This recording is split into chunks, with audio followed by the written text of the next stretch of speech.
I am a simpleton.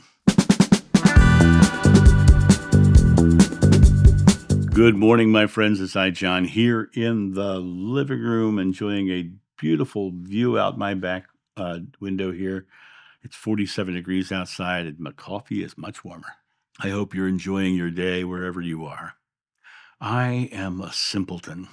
The Bible says that a simpleton denotes a person who lacks wisdom from God. In other words, to be a simpleton means I haven't succumbed to the dogmas and rituals and ceremonies and doctrines of a religious faith.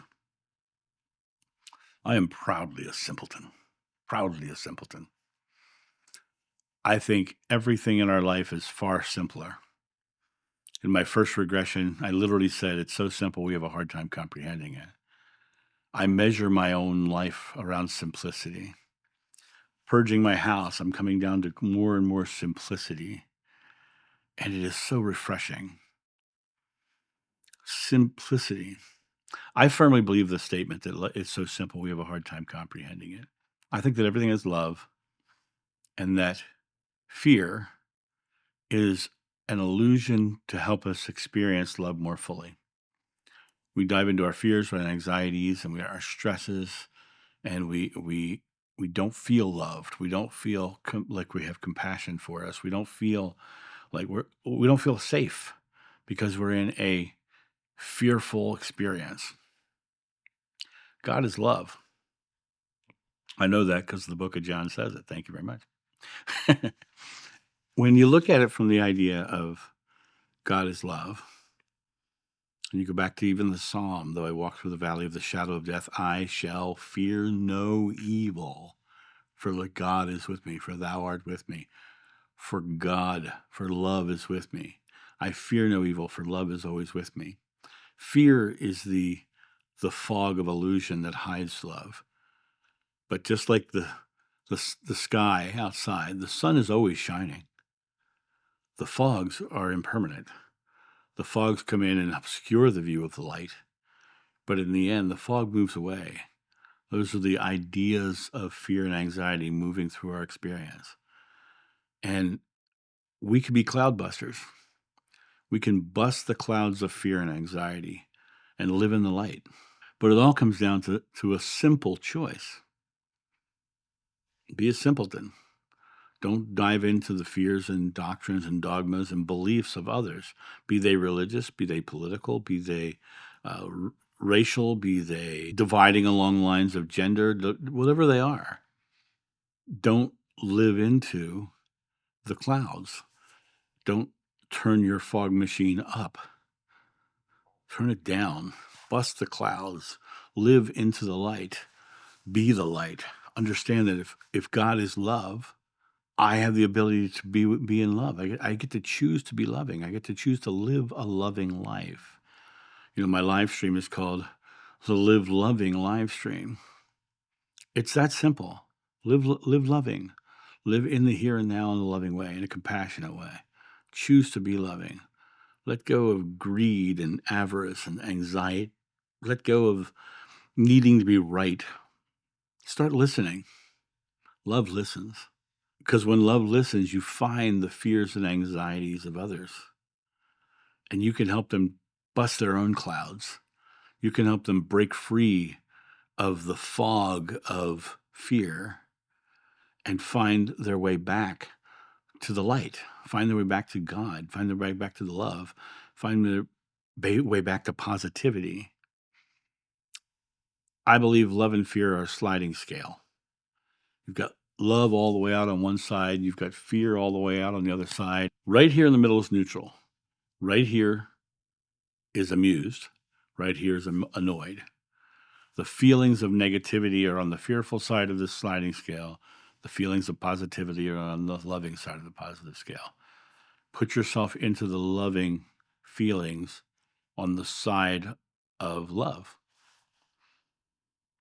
Whenever you feel those other anxious things coming into your life, say, no, I'm not doing that. And shut down that fog, bust that cloud, move over here into the light.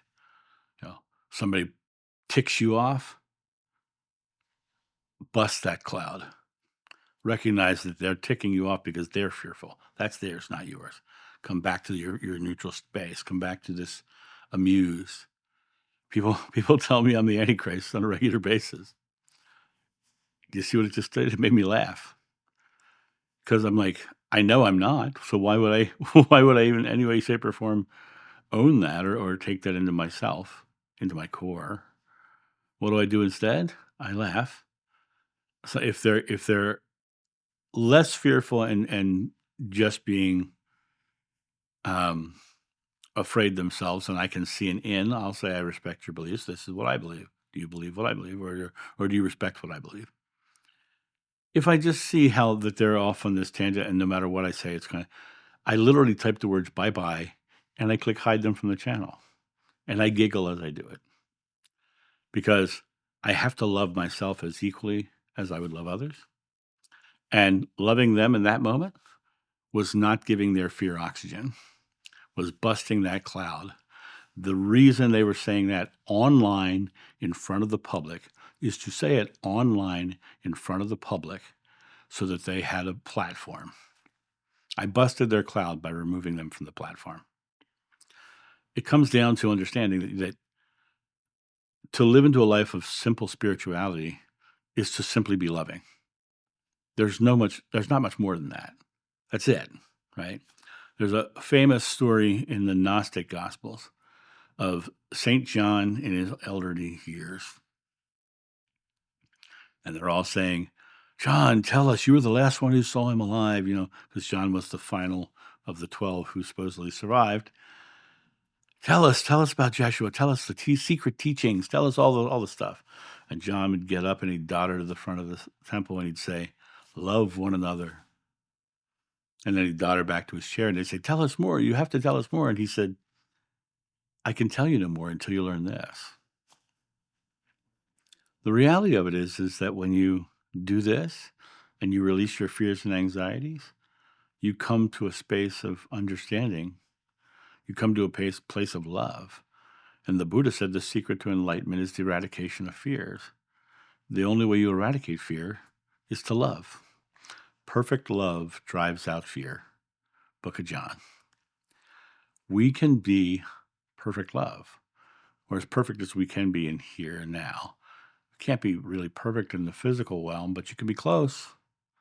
Even Joshua had his moments of overturning carts and things, cursing fig trees for not having fruit. Those things. He had his human moments, because to be here in the physical is to be imperfect. Our goal is to be as perfect as we can be, as loving as we can be, and loving ourselves enough to know that sometimes we succumb to fears ourselves. But it's a matter of naming those fears and releasing them. Coming to understanding that is just fear. And fear is the cloud I bust. Fear is the cloud I bust. And so when you look at your life and you look at your experience in life, understand it's all far simpler. Be love. Simply be love. Live love into your world. You want a loving world? Do as Gandhi said. Be the change you want to see in the world. Live love in the here and now. Bring love to the person next door. You see a neighbor outside, an elderly person trying to clear up limbs, and you see that he's having a struggle, you go over and you help them. It's what you do. My mom was an amazing individual, but she taught me one thing. You can say anything you want, but it's what you do that matters. It's what you do. When somebody comes up and they have a struggle and you see that you have the ability to help, you just help. Because it's what you do. You don't worry about anything else. It's what you do. You live into that life. You live into that love. You live into that compassion. And if you've known somebody in your life who was loving and caring like that, honor them by being like them. My mom was an amazing individual. My friend Joe, after my mom's death, told me that my mom was an angel. I said, what are you talking about? He said, well, our family was struggling and we weren't sure where our next meal was coming from, and no one knew it. We all sat down. We prayed for help. We prayed for something from God to come and help us get past this tough time. And they finished their prayer, and there was a knock at the door. And my mom walked in with bags full of groceries, which she laid on their counter.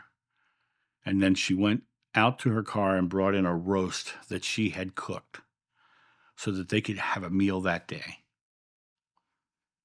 My mom was a devout Catholic, master's degree in liturgy. She took her spirituality seriously. She did the loving things. And I'm not saying in any way, shape, or form she's a saint, although we did call her Saint Joan. uh, um, she had her moments as well. She had her moments of fears and anxieties, her moments of stresses. She had her moments as well. But when you think of a person and define them only by their moments of fear and anxiety, you have limited them to a story. You've limited them to a negative story. But worse yet, you defining them by that, you have been unloving to them. You have been completely unloving to them because you're not seeing them as the person that they were. You're not seeing them as the whole flawed person that they were. They're human too. But when it comes time to actually make a difference in the world, it's what you do. It's what you do. Bust the clouds of fear for others and live into a world where you can show them they don't have to fear anymore. Be the love so they see the love. Express the love so that God can be delivered through you and to them. That is how I'm a simpleton. Everything I do comes down to being love. And people get angry with me sometimes for being love because I'm not succumbing to the doctrines and dogmas of religion. I'm a simpleton. I don't believe in the doctrines and dogmas of religion. So in the minds of the religious, I lack the wisdom from God, because the wisdom from God are the doctrines and the dogmas. They're the things of the mind. Remember, Adam and Eve, they ate from the tree of knowledge. They got kicked out of paradise. Paradise is a feeling. For me, it's a beach. For somebody else, it's a mountain. So it's not the place, it's the feeling that it engenders. And when you come to that space and you realize that the doctrines, the dogmas, the rituals, all of that stuff is just the fruit of the tree of knowledge. It's just the chosen beliefs in the world. But you can be the love. You can see the love. You can create the love. You can deliver the love. You can let the love surround you so that the people around you feel the love, and you can create a loving world. I'm a simpleton and I'm proud. You guys have a great day, and I'll talk to you soon. See ya. Bye.